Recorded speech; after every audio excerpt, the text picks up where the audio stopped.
तो अभी इस वीडियो में पढ़ेंगे potential energy of A bar magnet in a uniform magnetic field. Potential energy of A bar magnet in uniform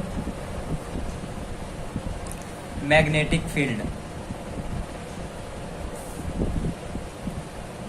कि एक बार मैग्नेट को यदि हम यूनिफॉर्म मैग्नेटिक फील्ड में रख दें तो वो स्टेबल इक्विलिब्रियम कहाँ पर मच बेटर प्राप्त करेगी, उसको बोलते हैं potential energy of A bar magnet in uniform magnetic field. वो कैसे निकालेंगे? जिन्होंने इलेक्ट्रोस्टैटिक्स पढ़ रखी है वो तो बहुत अच्छी तरह से समझ जाएंगे। जैसे ये अप्लाइड फील्ड है, यहाँ पे अपना डाइपोल रखा हुआ है, ये डाइपोल रखा हुआ है किसी थीटा एंगल पर इनिशियली, ठीक है। फिर थोड़ी देर बाद हमने क्या करा, इस डाइपोल मूवमेंट को टिल्ट कर दिया थोड़े से एंगल पर, यहाँ पे थीटा 2, तो ये डिस्टर्ब हो गया, तो ये अपनी जगह पे उल्टा आना चाहेगा, ठीक है। ये अपनी जगह पे उल्टा आना चाहेगा। तो आप अब वर्क पोटेंशियल एनर्जी इलेक्ट्रोस्टैटिक्स में कैसे निकालते थे? Work done is equal to potential energy से कितना वर्क लगेगा उल्टा आने में, उसी को बोलेंगे potential energy. Work done delta U potential energy, W is equal to final minus delta और इनिशियल पोटेंशियल एनर्जी। अब यहाँ पे dW क्या है? एंगुलर वर्क डन होएगा, क्योंकि यहाँ पे एंगल में सारा खेल चल रहा है, ठीक है। Angular momentum dW is equal to tau t theta. वैसे वर्क डन का फॉर्मूला होता है, यदि लीनियर हो तो फॉर्मूला क्या होता है? dW is equal to FDX। पर यहाँ पे वर्क डन फोर्स यहाँ पे है नहीं, टॉर्क लगती है, और dx डिस्प्लेसमेंट, यहाँ पे एंगुलर डिस्प्लेसमेंट d थीटा, ठीक है। अब हम टोटल वर्क डन कैसे निकालेंगे? टोटल वर्क डन थीटा 1 से थीटा 2 जाना है आपा को। टोटल जो वर्क डन होगा, टोटल वर्क डन में अपने को क्या करना है? थीटा 1 से थीटा 2 जाना है। तो आप integration of small work done कर सकते हैं। इसका स्मॉल वर्क डन का इंटीग्रेशन कर दो, थीटा 1 से थीटा 2, पूरा W आ जाएगा अपने पास dW का, ठीक है। dW क्या है? टाउ डी थीटा, थीटा 1 से थीटा 2। टाउ क्या था? अपन ने पिछली वीडियो में निकाला था, tau MB sine theta, theta 2 MB sine theta, ठीक है। MB साइन थीटा आपको इंटीग्रेशन करना तो आता होगा।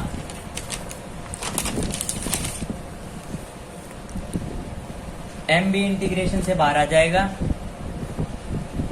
MB इंटीग्रेशन से बाहर, थीटा 1 से थीटा 2 साइन थीटा का integration minus cos theta, minus मैंने पहले ही बार ले लिया, MB कोस थीटा 1 से थीटा 2। वर्क डन आ गया अपना, टोटल वर्क डन आ गया minus MB cos theta 2 minus cos theta 1। अब इसमें आप एक एजम्पशन लेते हैं। क्या लेते हैं? अजम्पशन ये हमेशा लेनी होती है पोटेंशियल एनर्जी निकालने के लिए। आप इलेक्ट्रिक जो वो चैप्टर पढ़ते थे इलेक्ट्रोस्टैटिक्स में भी आप अजम्पशन लेते थे कि एक जो है ना एक एंगल इसमें से 90 डिग्री का है, जो θ1 शुरुआत में 90 डिग्री पे रखा हुआ है। जो शुरुआत में स्टार्टिंग में पोटेंशियल एनर्जी 0 है, क्योंकि m vector is perpendicular to b vector at 90 degree पे रखा हुआ है। जो ये चीज रखी हुई है शुरुआत में 90 डिग्री पे रखी हुई है, ये एजम्पशन लेते हैं, ठीक है।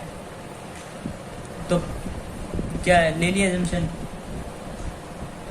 90 डिग्री पे रखा हुआ है θ1 पे, ठीक है। शुरुआत में जो डाइपोल है 90 डिग्री पे रखा हुआ है। अब फॉर्मूला क्या बन जाएगा इससे, u θ2 minus u θ1 is equal to mb cos θ2 minus cos 90 degree. Final potential energy तो मान लो है, शुरुआत वाली पोटेंशियल एनर्जी 0 है, mb cos θ2 है, शुरुआत में जो वो है वो 90 डिग्री, तो ये 0।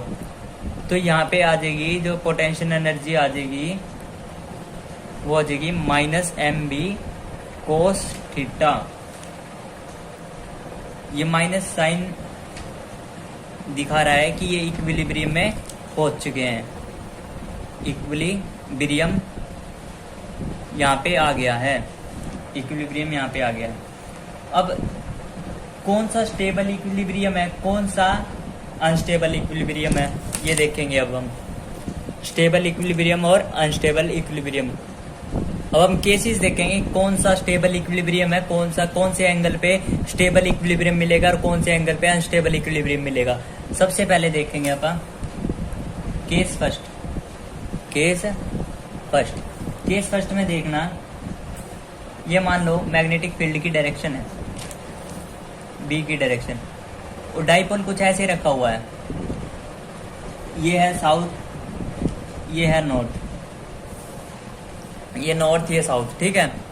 मैग्नेटिक फील्ड की डायरेक्शन ये है, मैग्नेटिक मोमेंट साउथ से लेके नॉर्थ तक होता है, मैग्नेटिक मोमेंट की डायरेक्शन ये है। तो यहाँ पे एफ नेट क्या होगी, पहले तो एफ नेट देखो, F net F is equal to M B, ठीक है। एक यहाँ लगेगी फोर्स नॉर्थ पे पॉजिटिव चार्ज की तरफ, साउथ पे नेगेटिव चार्ज की तरफ, यहाँ पे एफ नेट 0 हो जाएगी। अब केस फर्स्ट पढ़ेंगे, केस फर्स्ट में मान लो, और ये देखेंगे कि स्टेबल इक्विलिब्रियम कहाँ मिलेगा आपको। केस फर्स्ट ये है, मान लो ये डाइपोल रखा हुआ है, ये नॉर्थ पोल, ये साउथ पोल मान लो, ये नॉर्थ पोल मान लो, ठीक है। यहाँ पे मैग्नेटिक फील्ड मान लो, ठीक है। तो अब देखना कि सबसे पहले इस पे फोर्स बताओ कहाँ लगेगी, फोर्स एफ नेट इस पे कितनी होगी, एफ नेट नॉर्थ को पॉजिटिव की तरफ, मतलब फोर्स यहाँ लगेगी। अब साउथ एम बी, साउथ को नेगेटिव चार्ज की तरह सपोज करो, इसका मतलब फोर्स यहाँ लगेगी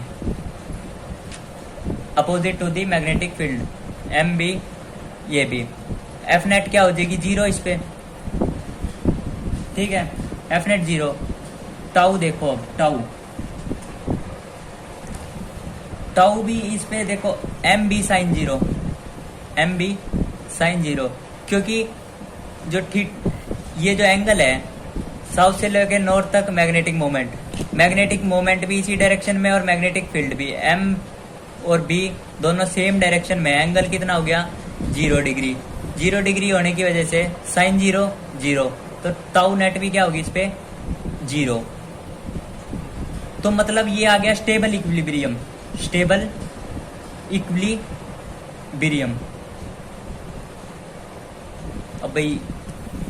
अब कुछ बच्चे ऐसे भी होंगे जो बोलेंगे भाई केस सेकंड भी तो, ऐसे भी तो हो सकता है केस सेकंड, कि मान लो कि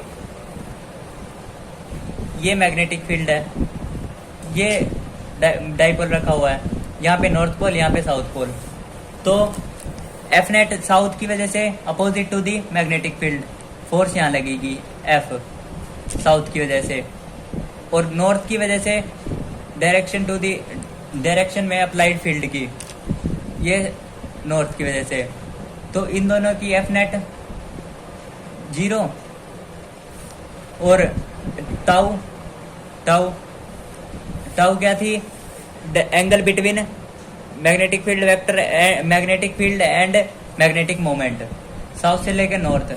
एंगल कितना हो गया, थीटा कितना हो गया मैग्नेटिक मोमेंट और बी में 180 डिग्री। मैग्नेटिक मोमेंट यहाँ पे है एम, साउथ से लेकर नॉर्थ इस साइड, और मैग्नेटिक फील्ड इस साइड है। ये 180 डिग्री हो गया एंगल टाउ का। थीटा कितना हो गया 180 डिग्री। तो टाउ नेट कितनी होगी, tau net M B sine 180, sine 180 भी 0, 180 भी 0।